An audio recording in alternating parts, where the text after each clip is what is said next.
राधे राधे, जय श्री कृष्णा। मैं निर्मला पांडे।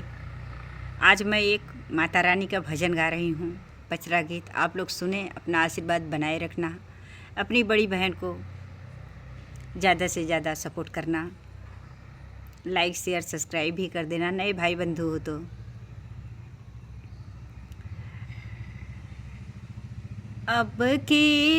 अब की नवरात्र में सजनवा हम दर्शनवा करबै ना। अब की नवरात्र में सजनवा हम दर्शनवा करबै ना। हम दर्शनवा करबै ना, हम दर्शनवा करबै ना। अब की नवरात्र में सजनवा हम दर्शनवा करबै ना। नारियर चुनरिया मैया तोहाँ के चढ़ैबै, माई मोरी तोहाँ के हो चढ़ैबै। मंगबै तोहाँ से बरदनवा हम दर्शनवा करबै ना। मंगबै माई से हो मंगनवा हम दर्शनवा करबै ना।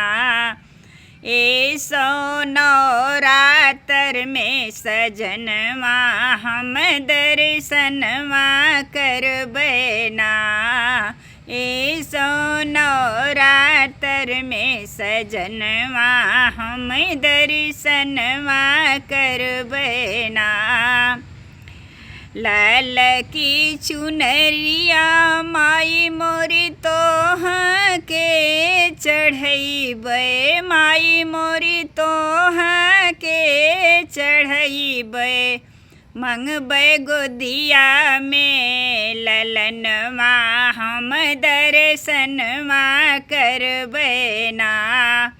मांगब गोदी में हो ललनवा हम दर्शनवा करबै ना।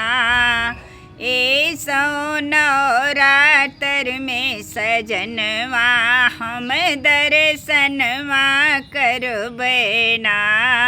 ऐसो नवरात्र में सजनवा हम दर्शनवा करबै ना।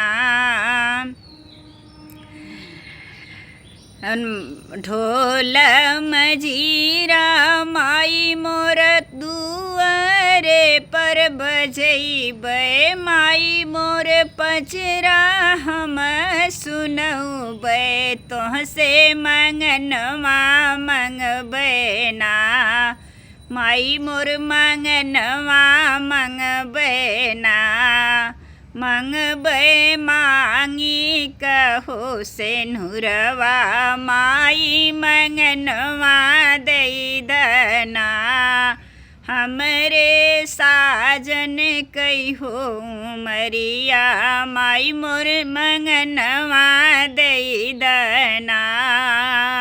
ऐसो नवरात्र में सजनवा हम दर्शनवा करबै ना। ऐसो नवरात्र में सजनवा हम दर्शनवा करबै ना। हवन करैबै मैया आरती उतरबै, हम मंगनवा मंगबै ना। माई मंगनवा मंगबै ना। अपने पीठी कहो ढकनवा हम बीरनवा चाहे ना। हमरे पीठी कहो ढकनवा एक बीरनवा दई दना। ऐसो नवरात्र में सजनवा हम दर्शनवा करबै ना। हम दर्शनवा कर बैना किए सोनौरातर में सजनवा हम दर्शनवा कर बैना। जय माँ।